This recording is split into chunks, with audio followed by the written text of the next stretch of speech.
2절 말씀입니다. 제가 가지고 있는 성경 신약 93쪽 또는 4쪽입니다. 찾았으면 한 절씩 큰 소리로 받도록 읽겠습니다. 예수께서 성령의 능력으로 갈릴리에 돌아가시니 그 소문이 사방에 퍼졌고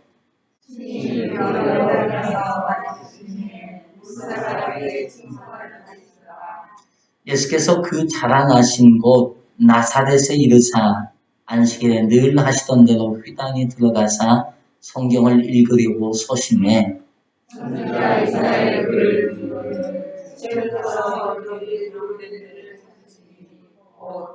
주의 성령이 내게 임하셨으니 이는 가난한 자에게 복음을 전하게 하시려고 내게 기름을 부으시고 나를 보내사 포로된 자에게 자유를 눈먼 자에게 다시 보게 함을 전파하며 눌린 자를 자유롭게 하고 책을 덮어 그 맡은 자에게 주시고 앉으시니 회당에 있는 자들이 다 주목하여 보더라.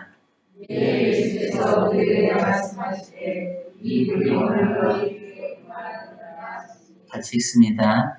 그들이 다 그를 증언하고 그 입으로 나오는 바 은혜로운 말을 놀랍게 여겨 이르되 이 사람이 요셉의 아들이 아니냐. 아멘.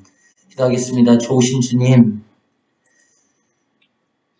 우리를 구원하셔서 주의 전에 찾아나와 예배드릴 수 있는 귀중한 은혜 주셨으니 너무나도 감사를 드립니다. 오늘도 주의 전에 찾아나온 우리에게 주의 말씀 허락하여 주시니 이 또한 감사를 드립니다. 우리의 마음을 이 시간 부드럽게 하셔서 선포되는 주의 말씀 앞에 아멘하여 화답하게 하여 주옵시고 주의 말씀 우리의 삶의 능력이 되게 하여 주옵시며 하나님의 하나님 되심을 경험하는 놀라운 은혜가 있게 하여 주옵소서. 오직 성령님께서 주관하시고 역사하여 주실 줄 믿사오고 좋으신 예수님의 이름으로 감사하며 기도드렸습니다. 아멘. 우리 옆사람 바라보면서 사랑합니다. 축복합니다. 인사하겠습니다. 앞뒤는 이렇게 인사합니다. 어떻게 해요? 당신 하나님의 영원한 보석입니다. 아멘.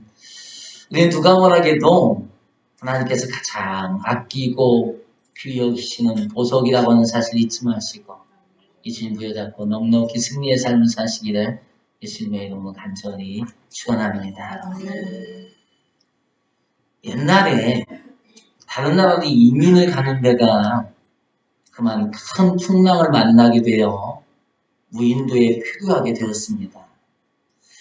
그런데 불행 중 다행으로 배에는 몇 달 동안 살 수 있는 양식이 있었고 무인도 섬도 비옥해서 농사짓기에 적합해 그 땅에 씨를 뿌리면 몇 달 후에 수확을 거둘 수 있었습니다. 그래서 표류한 사람들은 씨앗을 뿌리기 위해 땅을 파기 시작했습니다. 그런데 땅을 파기 시작한 지 얼마 지나지 않아 금덩어리 하나를 발견합니다. 금덩어리를 발견한 사람들은 혹시나 해서 또다시 땅을 파기 시작했고 결국 섬 전체가 금덩이가 묻혀있는 땅임을 발견하게 됩니다. 그래서 그들은 씨 뿌리는 것도 있고 금을 캐느라 동분서주했습니다. 몇 달 후 금덩이는 산더미처럼 쌓였지만 양식이 바닥나고 말았습니다. 겨울이 찾아와서 씨앗을 뿌릴 수도 없었습니다. 황금은 산더미처럼 쌓였지만 당장 먹을 식량은 고갈되어 엄동설안에 다 얼어 죽게 되었다고 합니다. 어떻습니까?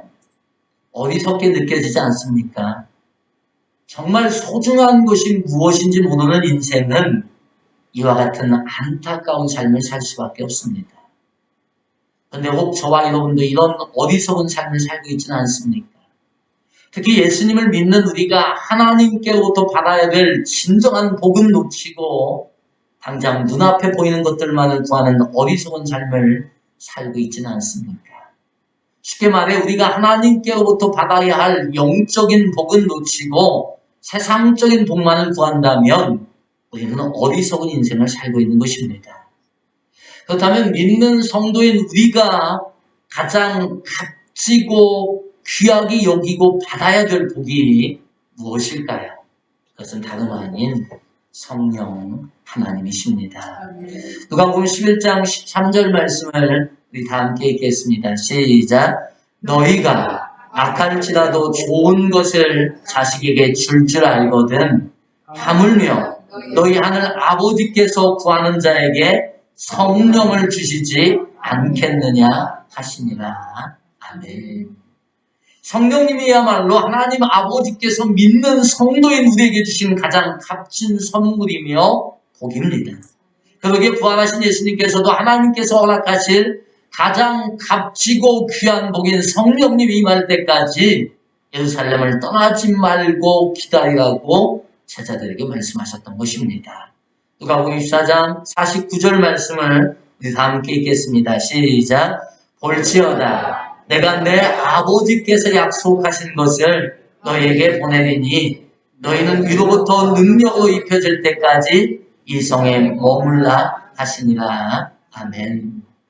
예수님의 제자들은 예수님의 이 말씀대로 예루살렘에 머물고 오순절날 마가의 다락방에서 성령님의 임재를 경험하게 됩니다. 즉 제자들은 예수님의 말씀대로 성령 충만을 받은 것입니다. 사도행전 2장 1절부터 4절 말씀을 우리 다 함께 읽겠습니다. 시작.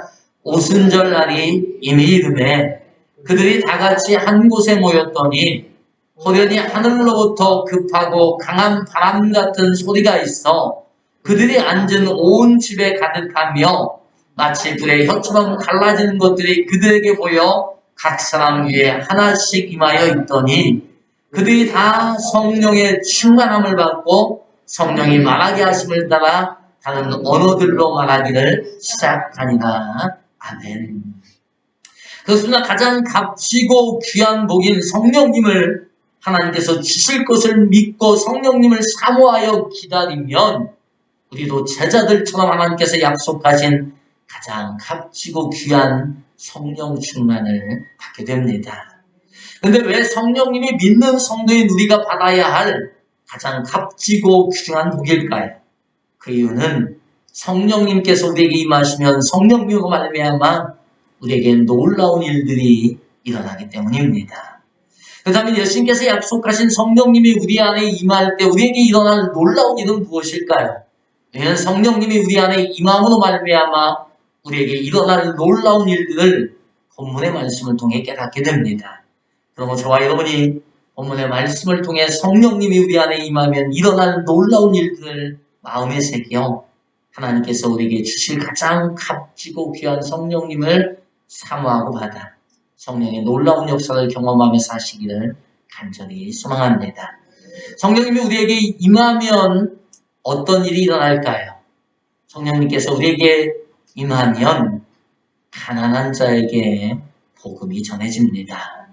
본문 18절 말씀을 우리 다 함께 읽겠습니다. 시작. 주의 성령이 내게 임하셨으니 이는 가난한 자에게 복음을 전하게 하시려고 내게 기름을 부으시고. 아멘. 예수님께서는 자신에게 성령이 임함으로 말미암아 가난한 자에게 복음이 전해지게 되었다고 말씀하십니다. 그렇습니다. 예수님께 임하신 성령님은 예수님으로 하여금 가난한 자에게 복음을 전하게 하셨습니다. 즉 참 인간으로 오신 예수님은 자신에게 임하신 성령님으로 말미암아 가난한 자에게 복음을 전하는 삶을 사신 것입니다. 그렇다면 가난한 사람은 누구를 의미합니까? 우리는 가난하면 물질적으로 가난한 사람만을 생각하기가 쉽습니다. 그러나 가난한 사람이란 꼭 물질이 없는 사람만을 의미하지는 않습니다. 정신적으로, 감정적으로, 심적으로 홀로 살아갈 수 없다면 이는 곧 가난한 사람이고, 더 나아가 영적으로 누군가의 도움이 있어야 살 수 있다면 그 사람 역시 가난한 사람입니다. 왜냐하면 가난에 해당하는 헬라어 후토코스는 결코 자신의 힘으로 일어설 수 없는 상태, 누군가의 도움이 절실히 필요한 상태를 의미하기 때문입니다. 거기에 가난한 사람이란 남의 도움이 없이는 살 수 없는 사람을 의미하고 더 이상 자신의 힘으로는 자신이 처한 상황에서 벗어날 수 없는 사람을 가리키는 것입니다. 그렇다면 저와 여러분은 가난한 사람입니까? 아닙니까? 어쩌면 이 자리에 계신 대부분의 성도님들은 자신을 가난한 사람이라고 생각하지 않을 수 있습니다. 왜냐하면 이제는 이 땅을 사는데 크게 부족함 없다고 생각하기 때문일 것입니다. 물론 물질적인 면에서 우리는 이 세상 끝나는 날까지 가난하다고 느낄지 모릅니다.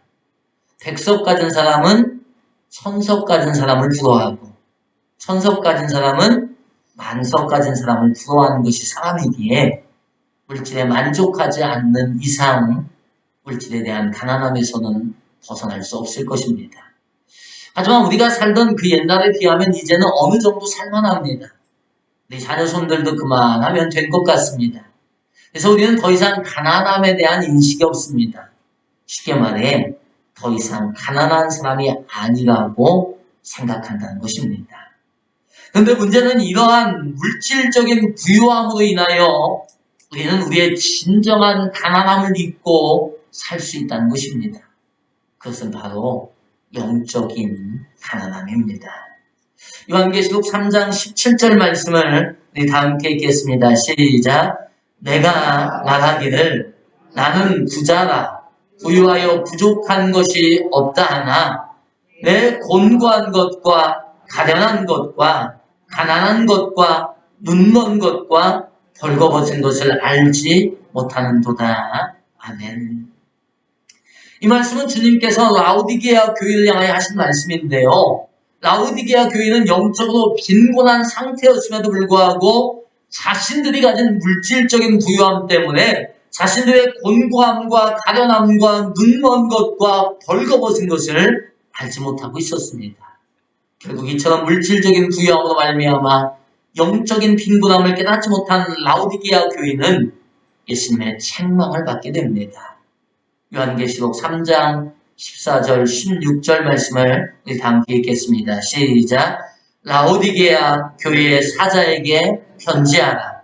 아멘이시오 충성되고 참된 증인이시오 하나님의 창조의 근본이시니가 이르시되 내가 내 행위를 아노니 내가 차지도 아니하고 뜨겁지도 아니하도다.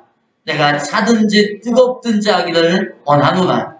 내가 이같이 미지근하여 뜨겁지도 아니하고 차지도 아니하니 내 입에서 너를 토하여 버리리라. 아멘.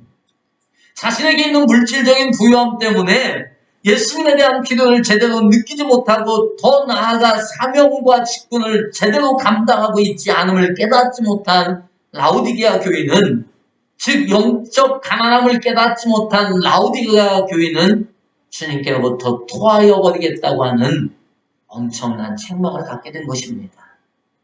하지만 더더욱 안타까운 것은 라오디게아 교회는 끝내 자신들에게 있는 물질적인 부유함 때문에 주님의 이러한 책망의 말씀이 있었음에도 불구하고 돌이키지 않았다는 것입니다. 그렇습니다. 이처럼 물질의 부유함은 영적으로 빈곤한 자신의 상태를 보지 못하게 하므로 오히려 물질적으로 가난한 사람보다 더 안타깝고 불행한 삶을 살도록 한 것입니다. 그런데 이러한 일은 라오디게아 교회뿐만 아니라 성경 곳곳에서 발견되는데요. 부자와 나사로의 비유를 통해서도 알 수 있고 어리석은 부자의 비유를 통해서도 알 수 있으며 영생을 구하러 왔다가 자신의 부유함 때문에 예수님을 떠나간 청년을 통해서도 알 수 있습니다. 그래서 예수님께서는 안타까운 마음으로 누가복음 18장 24절 25절에서 이렇게 말씀하십니다. 우리 함께 읽겠습니다. 시작. 예수께서 그를 보시고 이르시되 재물이 있는 자는 하나님 나라에 들어가기가 얼마나 어려운지 낙타가 바늘귀로 들어가는 것이 부자가 하나님 나라에 들어가는 것보다 쉬우니라 하시니. 아멘.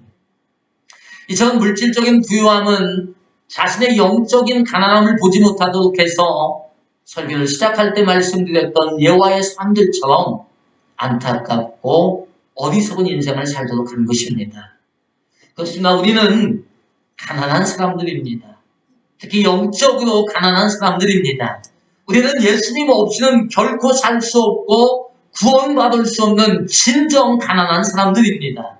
더 진실되게 말하면 우리는 가난함을 넘어 우리의 죄와 허물로 죽은 존재이자 불순종의 아들로 본질상 진노의 자녀로 살다가 영원한 영벌 둘째 사망에 이르러야 하는 존재입니다. 에베소 2장 2절부터 3절 말씀을 우리 다 함께 읽겠습니다. 시작. 그때 너희는 그 가운데서 행하여 이 세상 풍조를 따르고 공중의 권세 잡은 자를 따랐으니 곧 지금 불순종의 아들들 가운데서 역사하는 영이라. 전에는 우리도 다 그 가운데서 우리 육체의 욕심을 따라 지내며 육체와 마음에 원하는 것을 하여 다른 이들과 같이 본질상 진노의 자녀이었더니 아멘. 우리는 결국 예수님 없이 살 수 있는 존재가 아닙니다. 우리에게 예수님이 없다면 우리는 영원한 형벌, 둘째 사망을 향해 나아가는 소망 없는 삶을 살아야 하는 사람들입니다. 더 쉽게 말씀드리면 지옥을 향해 하루하루 살아가야 하는 불쌍한 존재인 것입니다. 어리석은 부자처럼 지금 있는 물질에 만족하며 영혼의 때를 잃어버리고 사는 안타까운 인생을 살다가 우리의 생명이 끝나는 날 하나님의 심판받고 영원한 형벌 지옥에 던져져야 하는 불쌍한 존재인 것입니다.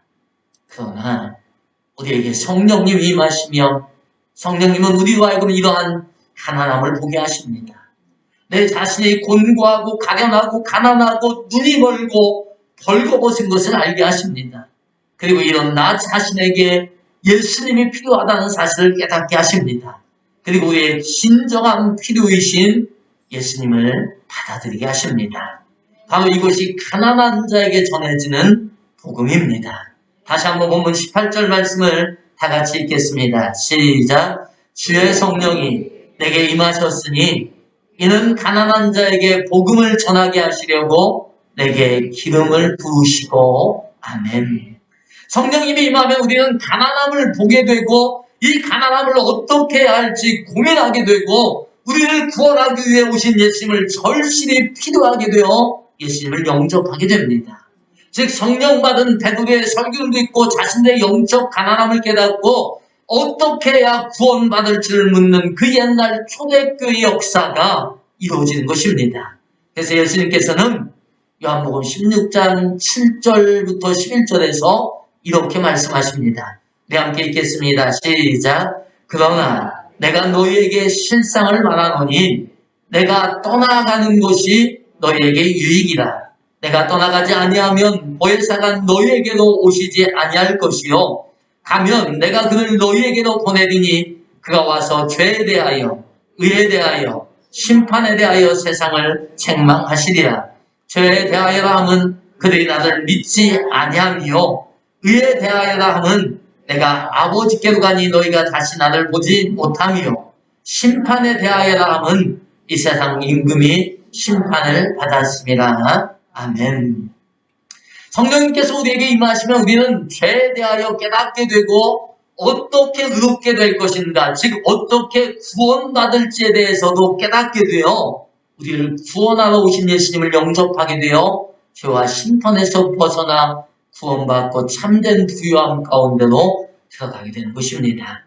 그렇으나 성령님이 임하시면 우리는 우리의 영적 가난함을 보게 되는 역사가 일어나게 되고 우리의 영혼의 문제, 곧 구원의 문제가 해결되는 놀라운 역사가 일어나게 됩니다.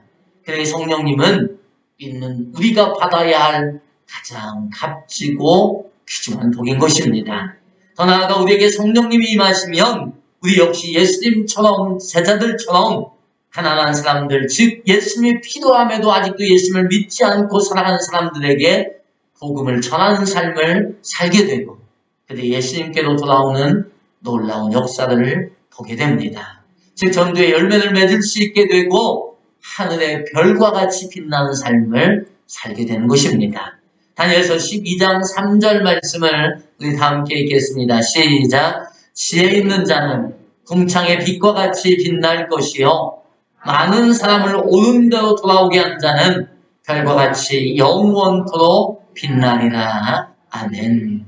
그럼 저와 여러분이 성령님을 사모하고 받아 성령님을 통해 영적인 가난함을 깨닫고 오직 우리를 구원하러 오신 예수님 영접하여 죄와 심판에서 벗어나 구원받고 복음을 전하는 삶을 살아 이 땅과 주님 나라에서 귀 쓰임 받으시기를 예수님의 이름으로 간절히 축원합니다.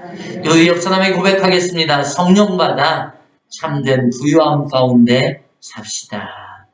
성령 받아 참된 부유함 가운데 삽시다. 아멘.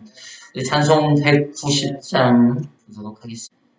이 시간 마음에다 손을 얹고 더 아픈 곳이 있거든 아픈 곳에다 손을 얹고 기도하겠습니다. 살아계셔서 우리의 삶을 주관하시고 인도하시는 좋으신 주님, 오늘도 우리에게 성령 하나님 약속하시고 성령 하나님 사모하고 구하는 자에게 충만하게 하여 주신다고 말씀하여 주셨으니 감사를 드립니다. 오늘 그 약속의 말씀 부여잡고 이 시간도 주 앞에 성령의 임함을 간구한 사랑귀한 믿음의 지체들 주께서 기억하여 주옵시고 말씀하신 대로 이 시간 성령의 충만함으로 함께하여 주옵소서. 그래야 가난한 자에게 복음이 전해지는 놀라운 역사가 임하게 하여 주옵소서.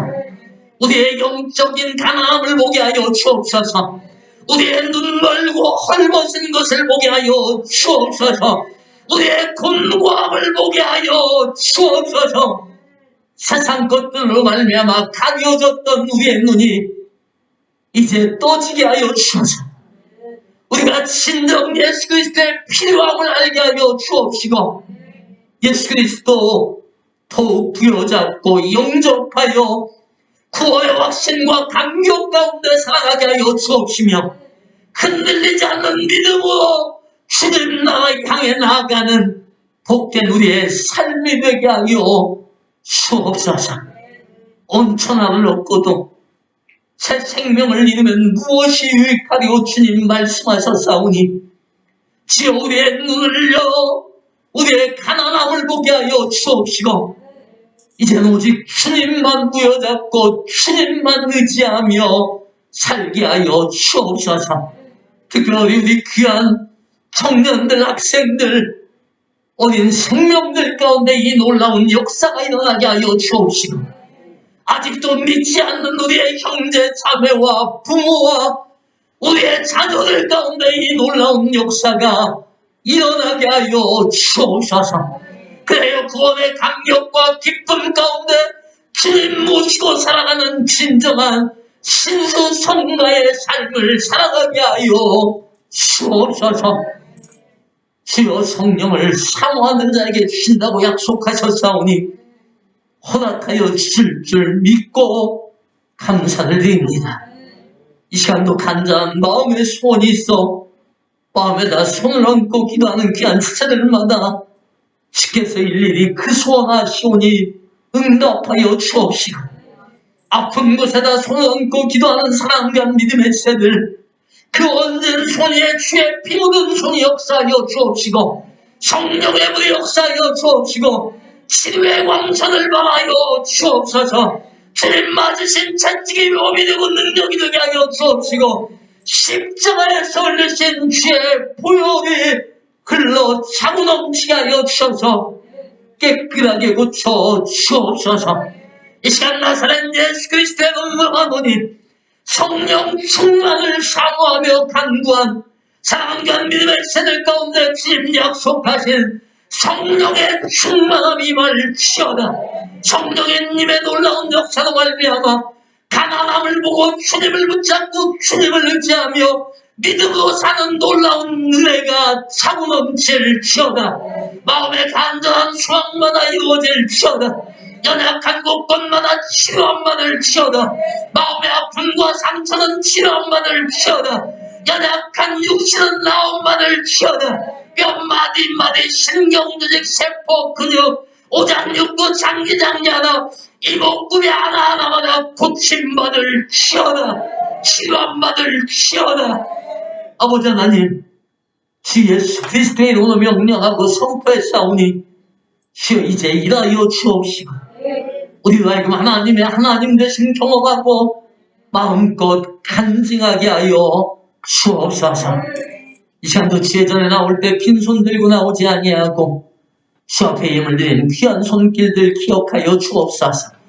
내 삶의 주인이 물질의 주인이 하나님이라고 고백하며 10의 1주임을 드리는 손길 가운데 약속하신 대로 하늘 문을 활짝 여으시고 싸울 곳이 없도록 주의 복을 허락하시되 건강의 복, 물질의 복, 형통의 복, 가정과 직장과 상업과 사업과 자녀 손의 복으로 마음껏 복을 내려 주옵소서.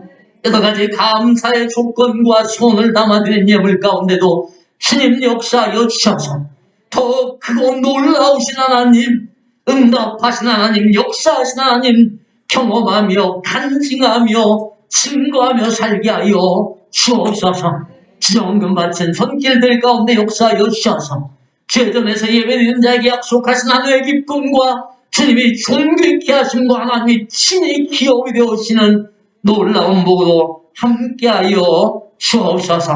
건축금 드린 손길 가운데도 역사하여 주셔서 하나님의 임재하심을 날마다 경험케 하여 주옵소서. 주전에 함께 나와 예배드려야 되겠지만 삶의 문제와 어려움 때문에 찾아 나오지 못한 지체들 일일이 찾아가 주셔서 주님 어루 만드시고 치유하시고 회복하시고 해결하여 주옵소서. 그래요 주전에서 함께 예배드리며 하나님의 살아계심 간증하는 놀라운 은혜가 있게 하여 주옵소서. 일일이 구하지 못한 것 주님 하시고 세우시고 역사하여 주실 줄 믿사옵고 좋으신 예수님의 이름으로 감사하며 축복하며 기도드렸습니다. 아멘. 이제는 우리 주 예수 그리스도의 은혜와 하나님의 극진하신 사랑하심과 성령님의 넷째 위로 교통 역사 충만하심이 이제 성령 충만함 받아 가난함을 보고 오직 예수님 부여잡고 구원의 감격과 기쁨 가운데 신수성가의 삶을 살기로 작정하며 돌아가는 사랑귀한 믿음의 지체들 머리 위에 삶의 터전과 직장과 산업과 사업과 가정과 자녀손들 머리 위에 빛된 교회에 지금부터 영원토록 함께 있을지어다. 아멘.